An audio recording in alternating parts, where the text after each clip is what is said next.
El Nasdaq, la segunda bolsa más grande de Estados Unidos, acaba de anunciar reglas de diversidad de género obligatorias para toda empresa que quiera listar en su plaza.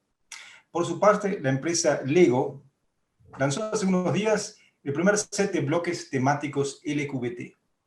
El cambio de paradigmas que exige la diversidad parece entonces ya no ser un debate por el cómo, sino por el cuándo. Son las 10:30 en Buenos Aires y las 15:30 en Madrid. Bienvenidos a Herederos del Cambio, yo soy Flavio Canila. Y yo soy Pablo Barassi. Seguimos transitando este 2021 con la esperanza que genera un nuevo horizonte para heredar, siempre alrededor de una convicción central, la necesidad de la virtud individual y colectiva, que exige diálogo, intercambio y en última instancia, rumbo, sentido. Hoy tenemos una invitada muy especial y vamos a dialogar con Elena Estrada. Elena es abogada y máster en mercado de capitales y financiero. Autora del libro Saltar por Nosotras, Elena lidera también el podcast Mujer es Poder en Spotify. Autora de artículos de opinión en medios masivos y conferencista, Elena creó y dirigió el CEDEM, Centro de Desarrollo Económico de la Mujer, dentro del Ministerio de Producción de la Argentina durante 4 años. Entre otros, organizó el primer Foro Nacional Mercado Financiero y Mujeres. Elena, muy bienvenida. Muchísimas gracias, un gustazo estar con ustedes. Gracias, Pablo y Flavio.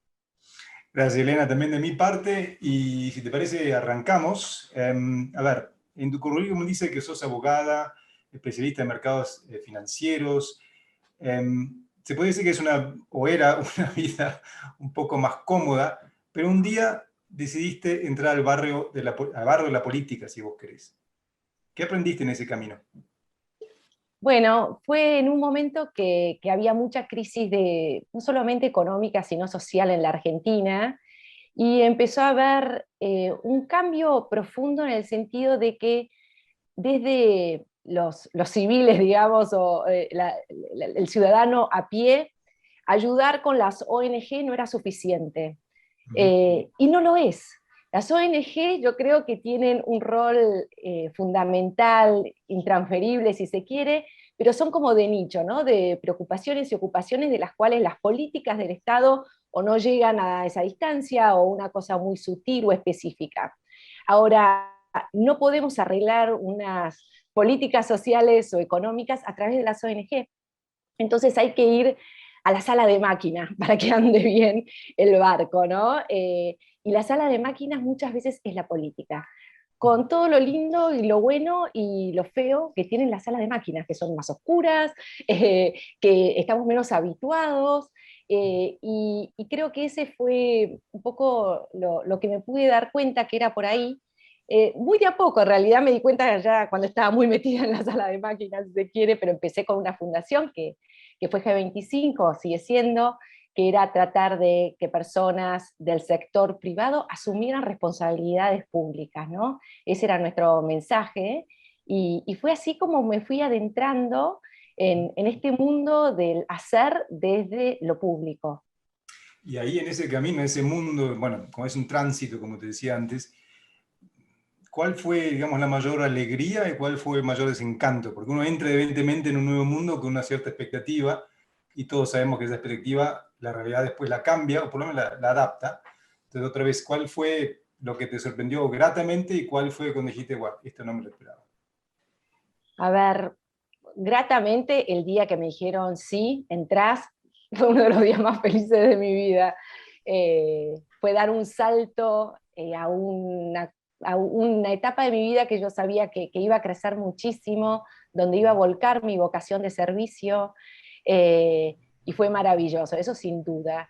Después, es muy fuerte las reacciones de las personas, ¿no? Cuando uno pone el escudo de su nación y habla en nombre de su país, la reacción, yo no estaba preparada para eso, no creo que nadie esté preparado, no se enseña en la facultad como es, y es muy vivencial.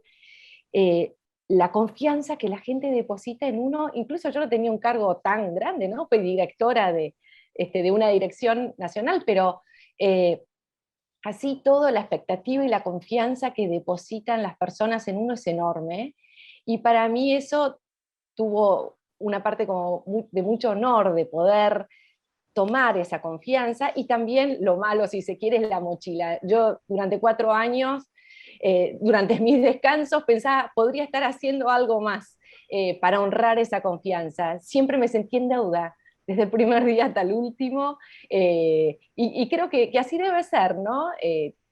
Representar al país y estar en una función pública tiene muchísimos honores, muchísimas cosas lindísimas, muchas obligaciones, y también tiene que tener el lado de la responsabilidad, que es la contracara, y yo, bueno, me lo tomé y me lo tomo muy en serio, así que sí, siempre estaba en deuda.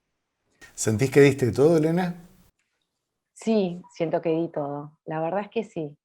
Me siento muy orgullosa de mi paso, por mí, porque me siento, y soy exigente conmigo misma y estoy tranquila, y también por las cosas que pudimos lograr. Mi dirección fue nueva, fue un proyecto que yo llevé para tratar los temas de empoderamiento económico de las mujeres que no estuvieran en una situación de vulnerabilidad, porque para aquellas que están en esa situación, sí hay programas normalmente desde los ministerios de desarrollo social, ¿no?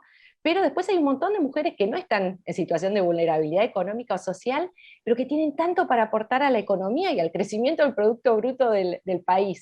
Y poner el acento ahí y ponerlo en valor, hacer, como comentaste, Pablo, el primer foro sobre mercado financiero y mujeres. También hicimos el primero nacional sobre violencia económica y patrimonial, con la presencia de la Corte Suprema. Fueron cosas, hitos importantes y muchas primeras veces, ¿no? Porque es un tema nuevo también. Estar en más de 11 provincias, y todo sin presupuesto, además. Éramos un equipo muy chiquitito, éramos 3 personas. Y también me enorgullece no haber gastado plata del Estado en lograr estas cosas. Siempre fue pidiendo a aliados y ayudas a empresas y personas que estaban de acuerdo en mover estos temas. Entonces, bueno, nosotros poníamos el lugar, que el ministerio tenía espacios para hacer eventos y cosas, y el resto ponía desde los sándwiches hasta su tiempo, sus oradores, digamos, la papelería que usábamos, toda fue de otras personas, que no fue de los impuestos de los argentinos. Y eso que estábamos, y ahora vamos a volver a toda esa experiencia, ¿no? Y estábamos en el mundo prepandémico, y la verdad, déjame ponerte un poquitito en ese lugar, en estos últimos 2 años, donde realmente, obviamente, la vida de nosotros cambió, puede ser en algunos aspectos transitoria, en otros más permanentes. ¿Qué aprendimos y qué deberíamos haber aprendido en este tiempo? ¿Qué te parece que pasó? ¿Hay sentido en esta experiencia o...? Yo creo que 2 cosas. Una era la omnipotencia que creo que teníamos como sociedad o civilización, de que la tecnología lo iba a resolver todo, ¿no? Ya estábamos arañando, si uno lee los últimos libros de Harari, el vivir para siempre, y cuál iba a ser el problema de la abundancia en todo. Y que era un problema de la sobrevida, y de que no hacía falta trabajar tanto para tener los bienes necesarios para sobrevivir, ¿no? Y bueno, la economía de la abundancia iba a traer sus desafíos. Pero creo que estábamos todos prendidos en ahora nos sobra todo de acá en adelante. Y vino esto y de repente puso blanco sobre negro las escaseces. Eso uno. Y después creo también que este nivel de cambio tan profundo nos sacó un poquitito de la teoría del cisne negro, ¿no? Que de repente aparece algo. No es que un cisne negro cambió, todos los cisnes blancos, negros y cualquiera de otro color, pasamos de la laguna al planeta Marte, donde no hay oxígeno. Es como que cambió todas las reglas de juego. Y yo creo que es una oportunidad, porque en la laguna, digamos, había reglas que en Marte pueden cambiar rápidamente. No necesariamente las tenemos que reproducir. Entonces yo creo que con cierta creatividad, que creo que estamos en un tiempo donde estamos llamados a la creatividad, incluso más que la innovación, ¿no? Tenemos la posibilidad de cambiar las reglas, conservar las buenas que tenía la laguna, como éramos hasta ahora, y experimentar con nuevas. Es un tiempo que podemos hacer revoluciones en el mejor sentido de la palabra, y ir a una mejor civilización. A ver, me viene muy bien esto porque lo próximo que quería preguntarte era, vos sos líder, fuiste líder en el sector público, en el sector privado también lo sos, se puede llamarte influencer hoy en todo lo que creo de ver en el mundo de la, ¿cómo llamarlo?, de las mujeres, del empoderamiento de las mujeres. Ahora, como líder, y vuelvo a tu etapa de funcionaria pública, si querés, ¿cuán genuino puede ser un líder en la función pública? Tiene sus limitaciones, absolutamente, y están justificadas. Y si uno no lo entiende, estás en problemas, porque hay otras reglas. Hay cierta verticalidad y es siempre una tensión, ¿no? Que es necesaria, porque necesitas mostrar un camino, un rumbo. Es enorme el Estado, es enorme de verdad, uno no toma dimensión del tamaño que tiene esta horda de elefantes, y entonces se necesita un orden y una estrategia y un método que hay que seguir con rigurosidad. Ujú. Y después está lo personal, hasta dónde está mi línea, y yo creo que esa línea es a dónde digo no, uno la tiene que tener muy, muy clara desde el primer día. Si es demasiado exigente, no puedes jugar este juego, porque te la vas a topar todo el tiempo y no vas a lograr ni tus objetivos ni los de ese grupo, y tenés que estar en otro marco. Pero ese mínimo necesario hasta donde yo digo no, tiene que estar, yo creo que escrito en un papelito en el escritorio, porque es muy fácil correrse de ahí, muy Ujú. fácil. Y los argumentos están por todos lados y todo el mundo lo hace, vos por qué no, y no estoy hablando de corrupción necesariamente, sino de cómo nos paramos frente a los temas y cuál es la opinión que tenemos y a qué decimos sí y a qué no.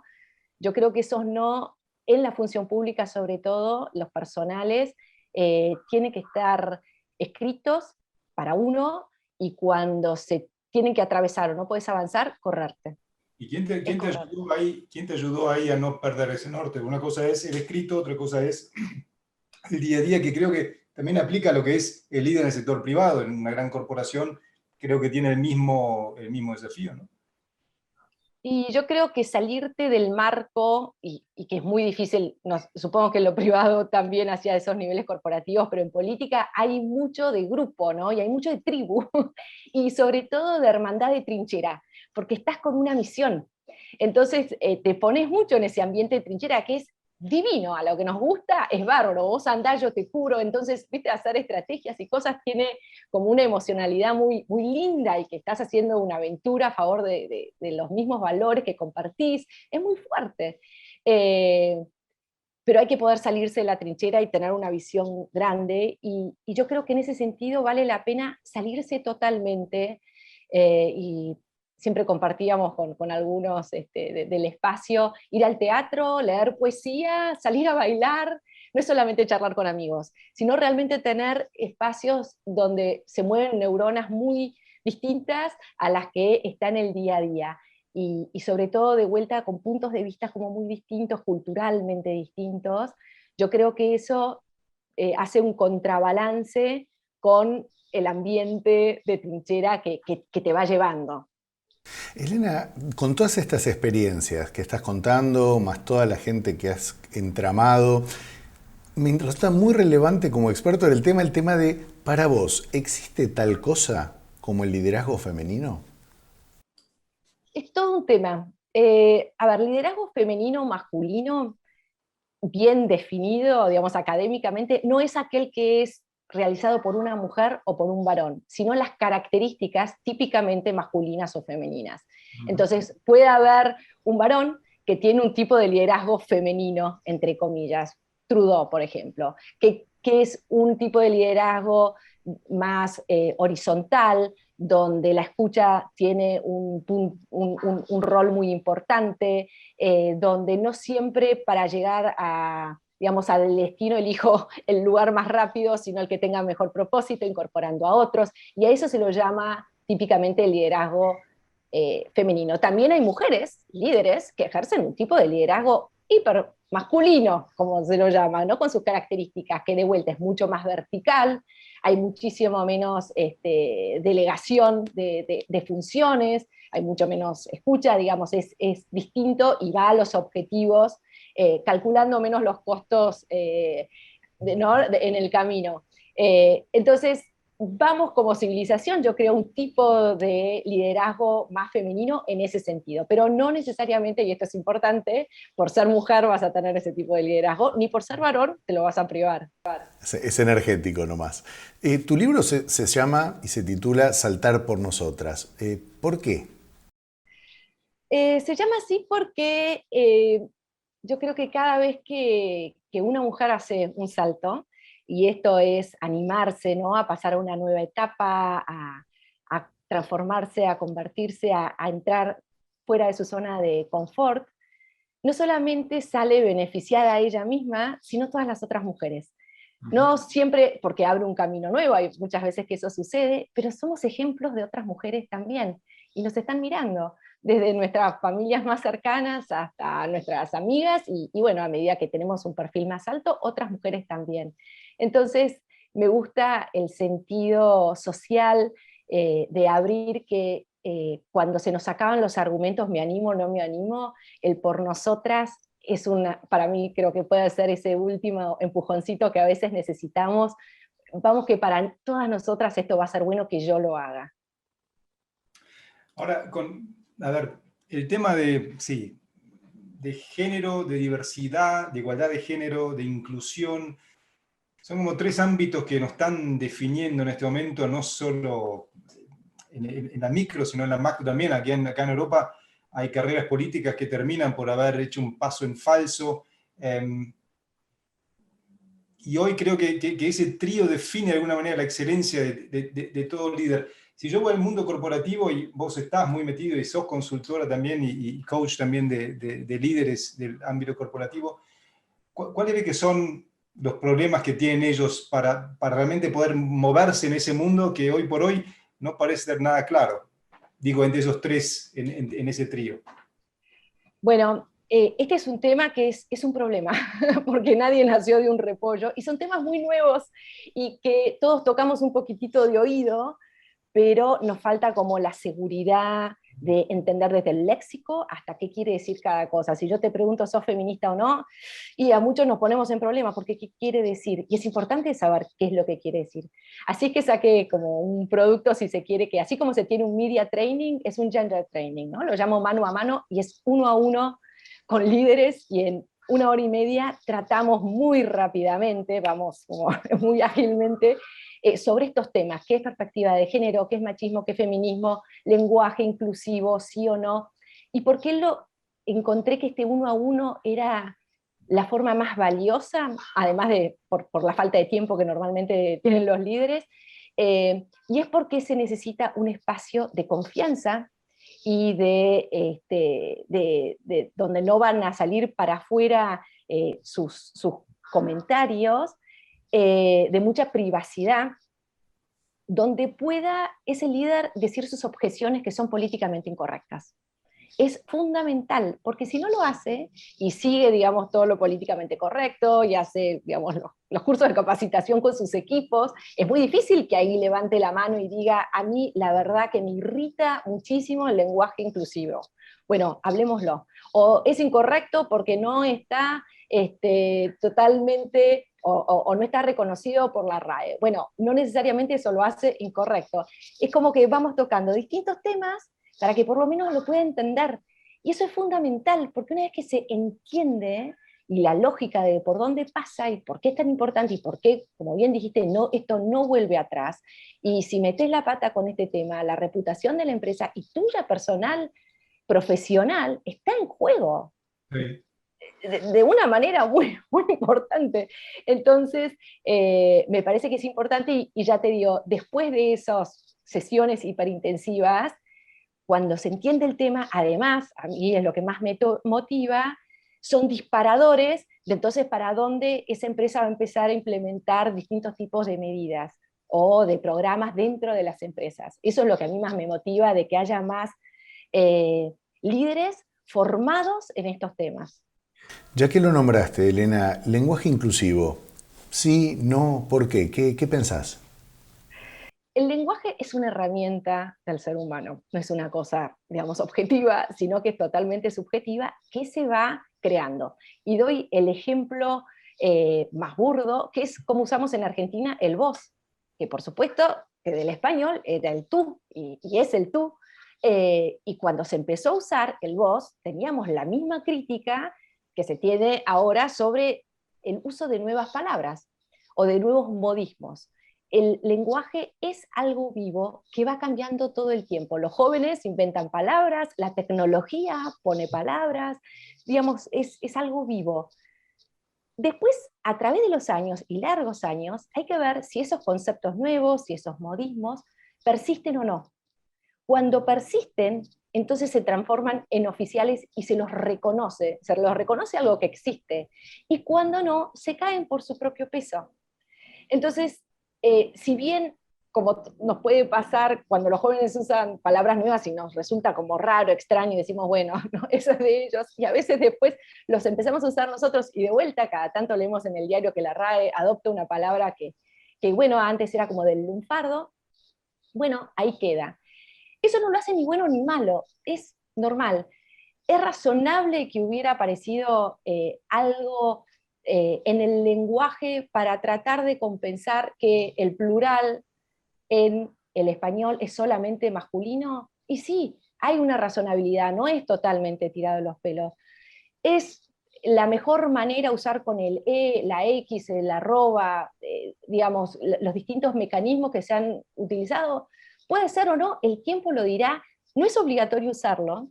Y acá hay un tema que para mí es importante. Así como no nos pueden obligar a nadie a usar digamos, un modismo nuevo con el que no nos sentimos, digamos, cómodos, tampoco se puede imponer, porque no son las reglas del lenguaje, el lenguaje impuesto. Es de abajo hacia arriba, no de arriba hacia abajo. Por eso yo no estoy de acuerdo cuando las entidades públicas obligan a usar un tipo de lenguaje o lo que fuese, forzando algo que si es natural que persista, va a persistir. Y si no, no. Te llevo un poquito más lejos, a ver si podemos apuntalar esto un poco más puntual. Yo por algo mencioné al ego en la introducción, y te lo digo porque leí una cita cuando lanzó ese nuevo juego, donde hay de todo, y él dijo, el vicepresidente de diseño, dice, quería crear un modelo que simbolice la inclusión y celebre a todos, sin importar cómo se identifiquen o a quién aman. Y volviendo al mundo empresarial, al mundo privado, quizá incluso al mundo público, mi pregunta sería, ¿cómo hacemos para incluir a todos? O sea, ¿cómo hacemos para amar a todos por igual? Y la pregunta es, ¿se puede amar a todos por igual? ¿Y hay que amar a todos por igual? No, no, a ver, no hay que amar a todos, y creo que lo que está diciendo el vicepresidente del Ego tiene que ver con el amor romántico, ¿no? Uno se puede enamorar de distintas personas, y hay distintos tipos de atracciones sexuales y no sexuales también, ¿no? De nuestros amigos. Hay gente que tiene más diversidad dentro de sus amigos, que digamos de distintos orígenes, no importa el sexo o género que tenga, sino de distintos tipos y edades, y otras personas que no. Y eso es lo que tenemos que respetar. Y ahí, hasta ahí coincido. Ahora, amar a todos por igual me parece lo más injusto de todo, porque sí tenemos que respetar a todos, porque todos tenemos la misma dignidad. Y hasta ahí sí, al infinito. Pero después puede haber personas que, así como las respetamos por ser personas y con su dignidad, no estamos de acuerdo con las ideas que tiene y con las ideas que crea.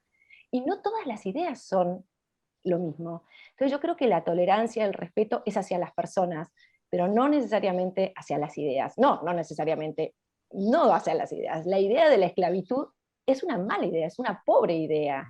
Y la idea de Estado de Derecho, igualdad ante la ley, es una buena idea, es una idea superadora. Más allá de que quien opine y la discusión que tengamos que tener sea con respeto a su dignidad como persona. Pero no, ya digo, poner foco en cómo tenemos que amar a los demás. Eso es privado e individual, y Me sí, refería me parece más que amar, me refería a cómo tenemos que trabajar, y te digo por qué. Te digo por qué. Yo, en mi vida anterior, yo fui director de una revista muy buena. Tuvimos el caso de que en una nota de tapa, que es muy tradicional, sacamos siempre en cierto mes a los, no sé, 25 CEOs y CEOs de las empresas de mayor mejor imagen en la Argentina, por ejemplo, y por extensión también en algún momento en Latinoamérica. Resultó que un año no había una mujer en la, digamos, o sea, dentro de lo que fue la competición para ver cuál era la mejor empresa con mejor imagen, que no lo hacíamos nosotros, era una empresa externa justamente, porque nosotros no queríamos meter mano ahí. No te puedo explicar el shitstorm que se armó a mí cuando sacamos la tapa. La tapa que hace no sé qué, evidentemente esto es, ¿qué me hubiese recomendado vos a mí? Yo lo único ¿qué me recomendarías haber hecho en ese momento?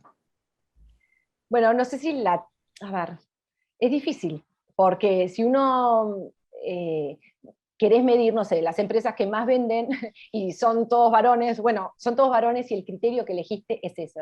Pero quizás sí en la tapa podría haber puesto algo. Qué pena que acá no haya mujeres, hay algo para cambiar. Entonces, te haces cargo de eso. Quizás el punto de vista que querían tener en esa etapa era distinto, pero ahí te diría, si me consultaras, el, digamos, la contracara que vas a tener va a ser tan grande que va a hacer caer tu argumento. Entonces vos podés felicitar a esas empresas y asociados que no le quitan mérito que estén ahí, pero, hey, muchachos, acá está faltando algo. Y nos estamos privando, ¿no? Entonces creo que hubiera puesto, por lo menos como un subtítulo, acá hay un tema. Bien, y la pregunta es, los Jetson pasó por Twitter, ¿qué debería haber hecho yo para responder a esa? Bueno, fue una vuelta bastante agresiva. Yo la tercera respuesta me callé porque no tenía ningún sentido, porque sentía como que iba creciendo en intensidad. Es muy difícil. Bueno, yo te aconsejaría que vaya ahí a alguien que sabe de comunicación, de administrar este tipo de conflictos, ¿no? Eh, Creo que si yo fuera, te diría hacer un statement oficial y es ese y ya está. Que nos damos cuenta, que lo vamos a tener en cuenta, que sí es cierto, que lamentamos también que no haya más mujeres y que para la próxima se va a incorporar. Y esto es lo importante, cuando hay tanta vuelta tan agresiva, muchas veces a los líderes se retrotraen y no se animan a ir por la segunda vuelta, o la tercera o la cuarta, y entonces se paralizan. Y eso es lo peor que nos puede pasar, por eso que yo insisto tanto en formar a los líderes, porque se paralizan, entonces no quieren muchas veces implementar nuevas normas o procedimientos dentro de las empresas que contemplen estos temas, porque siempre hay un contraargumento que dice, ojo con esto, y si pasará algo. Y entonces, ¿qué hacen? Hacen el programa o lo que fuese y lo pasan a que alguien, digamos, le dé el check y para la próxima reunión de directorio y para la siguiente y que pase por legales. Lo que está haciendo es, digamos, tirarlo para adelante para que no sea en su administración, porque no quiere asumir este tipo de cosas que no te lo olvidas en tu vida. La vez que un Twitter así chiquitito por una cosa que no considerás que hiciste nada mal, bueno, tuviste una confrontación tan fuerte.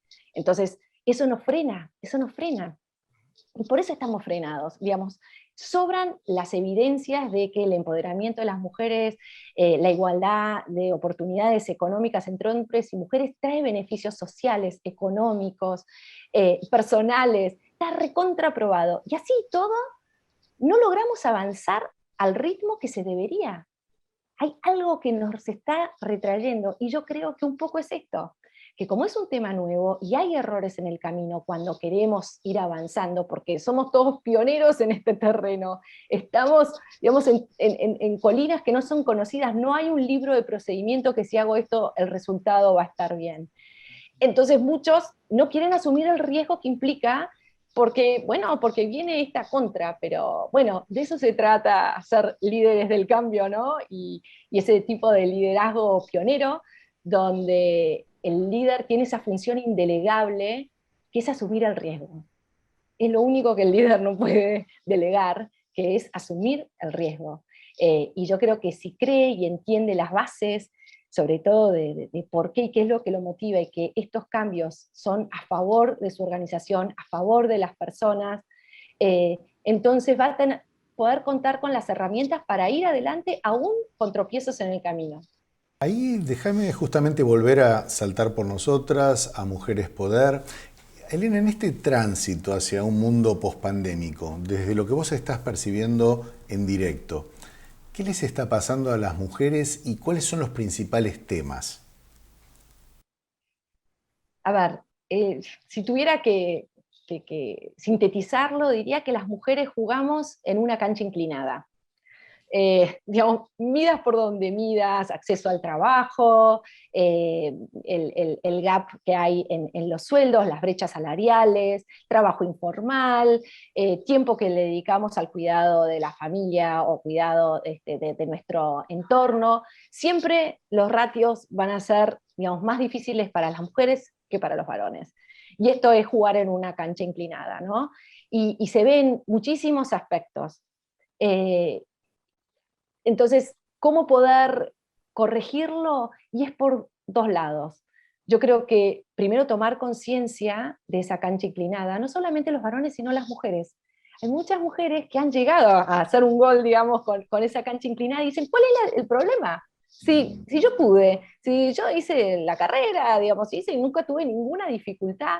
Bueno, esas mujeres son extraordinariamente talentosas, o tuvieron mucha suerte y muchas veces una combinación de ambas, ¿no? Nacieron en un lugar indicado, tuvieron una educación buena, buenos mentores, y además una capacidad increíble y entonces llegan. Pero eso no nos puede privar de mirar atrás y decir, pero pará, hay algo que está raro, no están llegando todas las que deberían.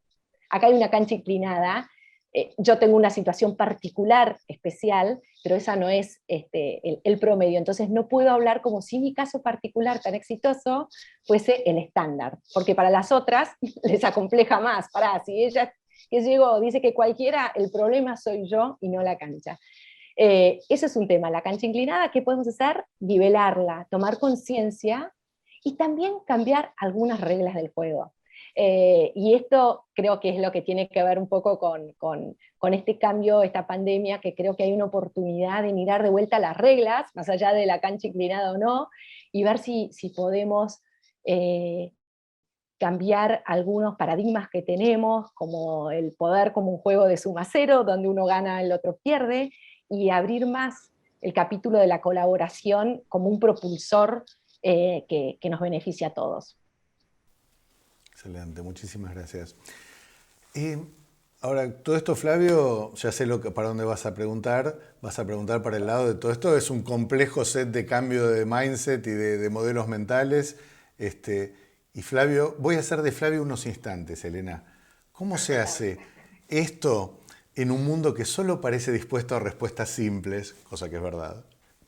¿Cómo se hace un cambio tan complejo justamente pensando que estamos demasiado acostumbrados en general a que todo es epidérmico, cosmético, simple? De a uno en uno. Hace poco estuve en unas conferencias de ciudades más B, ¿no? Y eran todas, digamos, proyectos gigantescos de ciudades. Y creo que no nos podemos olvidar que el eslabón es la persona. Y incluso en las cosas que tienen esas escalas tan gigantescas, es en el uno a uno, porque la persona que va a firmar el documento crítico para que ocurra el proyecto, aquella que va a torcer el voto en una mesa de directorio, es una persona. Y si nos dedicamos, aunque parezca más lento, a poder llegar a, más allá de la epidermis, del uno al uno, el cambio derrama, porque todos somos agentes de cambio. Y si podemos ir estratégicamente justamente a los líderes, mejor, porque están en una posición donde cuando cambian ellos, bueno, cambia mucho alrededor suyo, ¿no?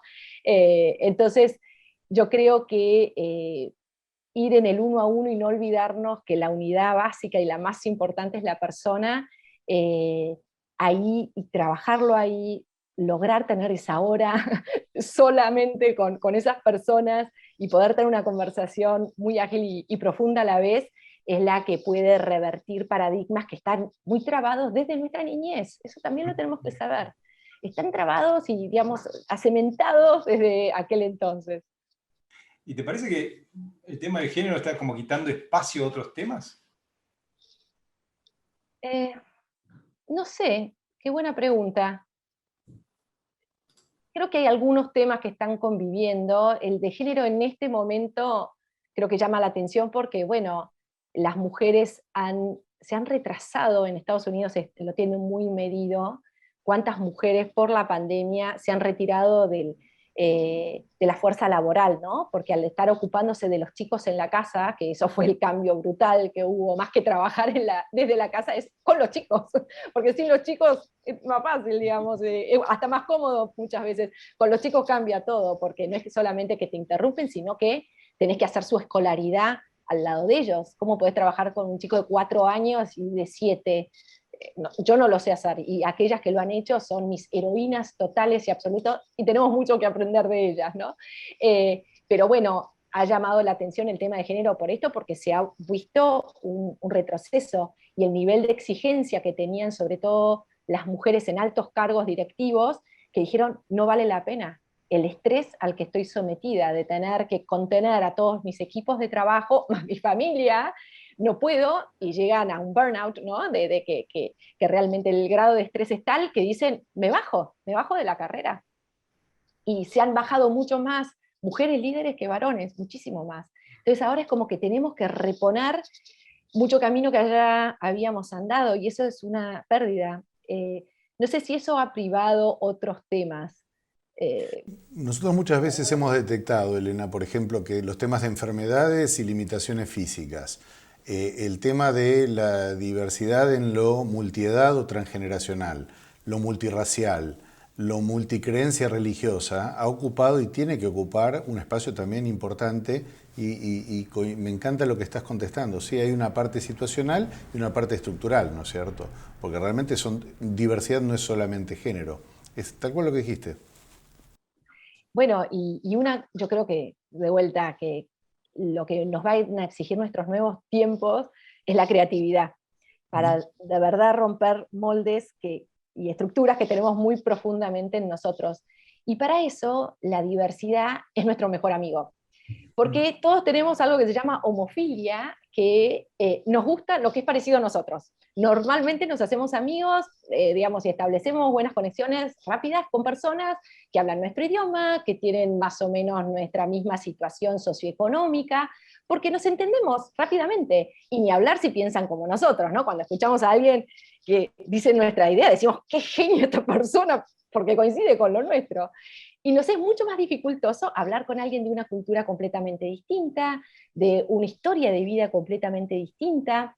Ahora, ¿qué pasa? En las mesas de tomas de decisiones se necesita, para que esa decisión sea lo más inteligentemente posible, la mayor cantidad de información disponible.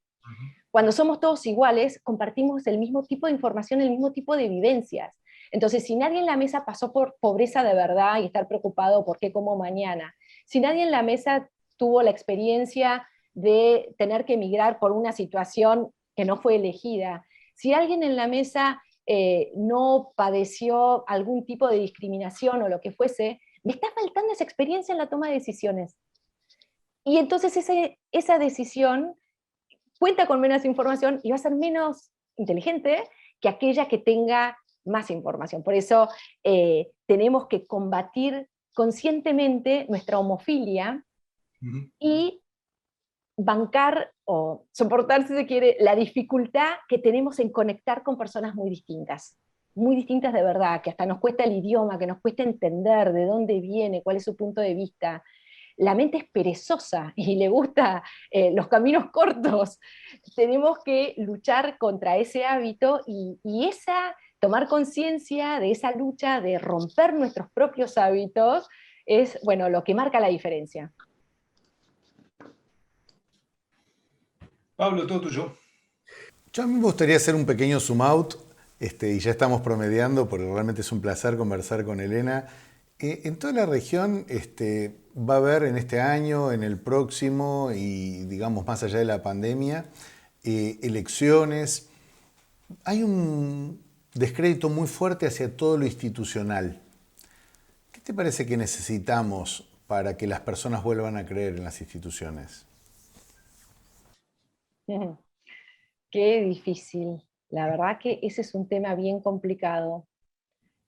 A ver, pensemos que la democracia nació en Atenas con un grupito de 300 personas. Era un consorcio de un edificio grande, ¿no? Y hay algo de esta escala tan grande, más sumado a la información disponible por todos, que creo que nos está quedando incómodo este traje. Y no hablo en contra de la democracia, sino por el contrario, de una superación. Ahora, ¿cuál es la vía?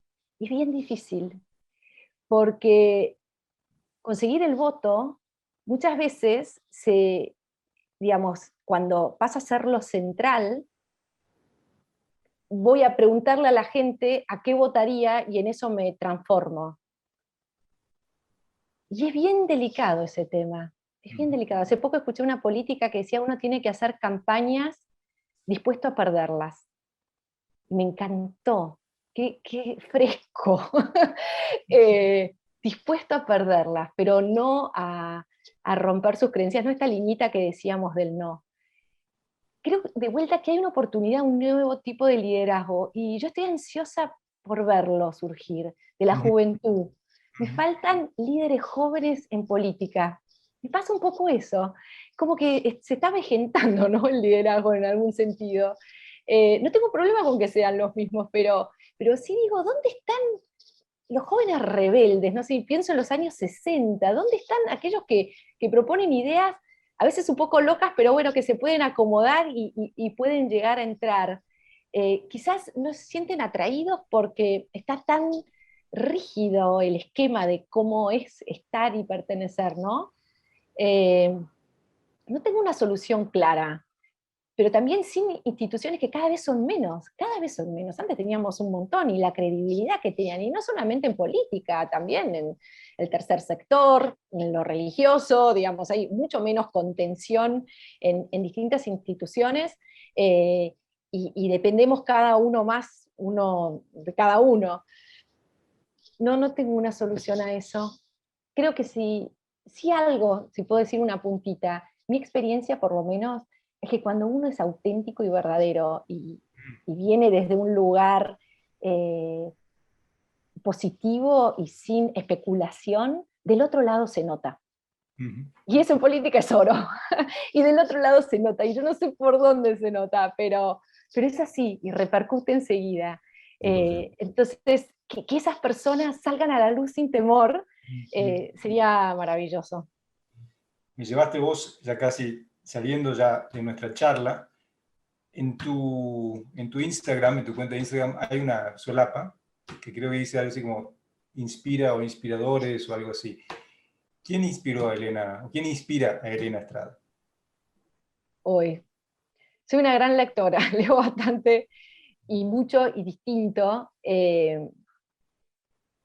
También tengo que decir que me ha inspirado mucho mi propia historia de vida, mis propios dolores. Tuve que trabajar mucho y afrontarlos, distintas situaciones feas. Oh, me emociono un poco. Eh, y de eso aprendí, de eso aprendí.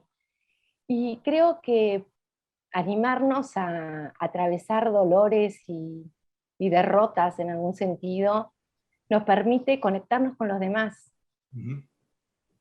Y yo encuentro mucha inspiración en los demás. Me conmueven los demás, me maravillan, me interesan, me interesan muchísimo.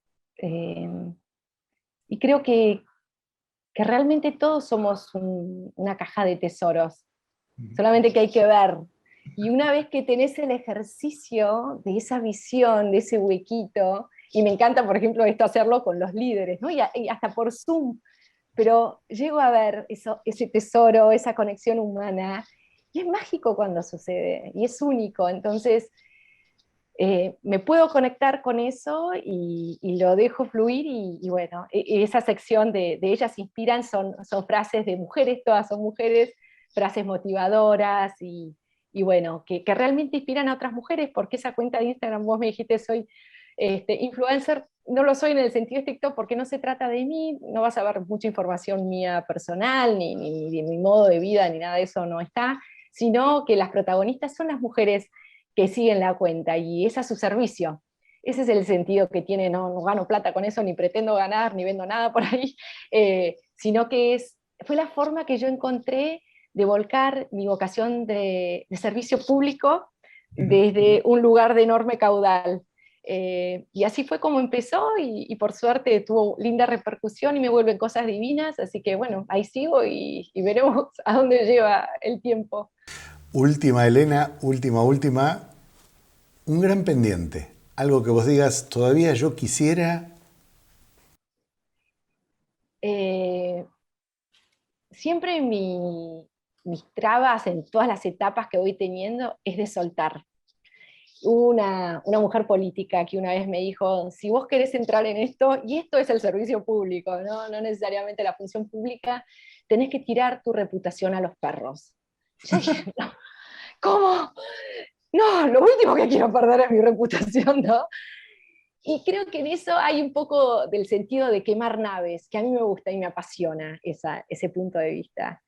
Eh, Porque creo que este tipo de vida, por lo menos hay una y ninguna más. Entonces guardarte cosas es como una pérdida de energía, no de tiempo, de energía potencial, de ser realmente quien nosotros somos y de vivir la vida con la mayor intensidad posible. Entonces, siempre mis luchas es de soltar un poco más, soltar un poco más. Eso me está volcando a algo un poco más creativo cada vez, ¿no? Y a conectarme más con la creatividad. Y incluso en Instagram me animé a poner algunos poemas, entre mil comillas, lo llamo palabras silvestres porque no he estudiado eso. Y digo, bueno, lo tiro y a ver qué pasa. Y de vuelta vuelve divino. Pero siempre mi desafío y los pendientes es encontrar aquello que me está trabando un complejo, imaginarme qué va a decir no sé quién cuando lea esto, y que eso me acompleja, o van a decir que soy un ególatra, o que, bueno, todos esos, de vuelta, complejos y miradas exteriores que podemos tener, soltarlas, dejarlas de lado y priorizar el servicio, en mi caso. Así que siempre tengo un paso más para dar en ese sentido. Excelente, Elena. Bueno, estamos llegando al final. Yo digo de mi parte, gracias. Te digo, me llevo algo que dijiste más que nada al final, que me confirma un lema de vida que tengo yo también. Me dijiste soltar un poco más. No sé, seguramente habrás leído alguna vez el poema que escribió André Gide, que dice, el que no se anima digamos, a perder digamos, la costa de vista, nunca va a encontrar nuevos horizontes, y creo que sos, por tu frescura, por cómo lo encarás y cómo encaraste todo lo que nos contaste, un buen ejemplo de eso. Así que muchas gracias, y también muchas gracias por Herederos del Cambio. Muchísimas gracias por mi parte también, Elena. Un placer escucharte y tenerte. Como siempre, por favor, no dejen de enviarnos todas sus sugerencias y sus propuestas para esto que es un espacio de que estamos plantados en el hoy, pero siempre pensando en mañana. Muchísimas gracias y hasta el próximo Herederos del Cambio. Muchas gracias a ustedes.